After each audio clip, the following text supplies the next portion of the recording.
On the morning of May 25, 1979, 6-year-old Etan Patz left his family's apartment in the SoHo neighborhood of Manhattan for what was to be his first walk alone to the school bus stop, just 2 blocks away. It was a short and familiar route, one his parents, Stan and Julie Patz, had long debated allowing him to take. The day was bright, the neighborhood bustling, and Etan, wearing a blue jacket, a black corduroy cap, and carrying a yellow bag, waved goodbye as he set out. He never made it to the bus, and he never came home. Etan's disappearance would mark a turning point in how America viewed missing children. When he failed to return home that afternoon, his parents contacted the police immediately, sparking an intensive search that would extend for weeks. Hundreds of officers, neighbors, and volunteers combed the streets, basements, and rooftops of Lower Manhattan. Posters bearing Etan's photograph were distributed throughout New York City, an uncommon practice at the time.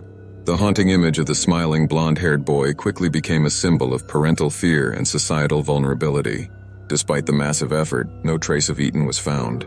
His case remained open, and his parents continued to push for visibility. Stan Patz, a professional photographer, distributed countless images of his son. The first time a missing child's face was so widely publicized, Etan's image later appeared on milk cartons, helping to launch the national missing children movement. His disappearance also prompted significant legislative changes, including the establishment of the National Center for Missing and Exploited Children in 1984. For years, the case seemed destined to remain unsolved. Police followed numerous leads, many of which ended in frustration.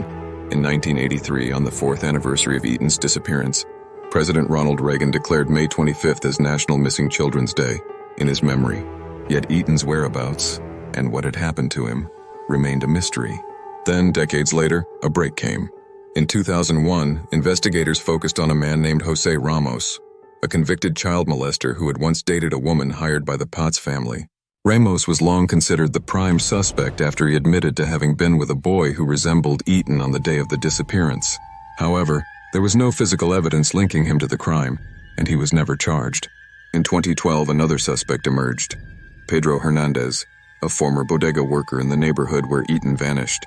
Hernandez confessed to luring the boy into the basement of the store, choking him, and disposing of the body.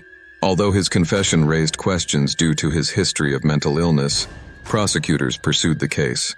In 2017, after 2 trials, the first ending in a hung jury, Hernandez was convicted of murder and kidnapping.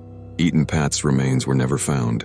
His case remains one of the most influential in modern American criminal history.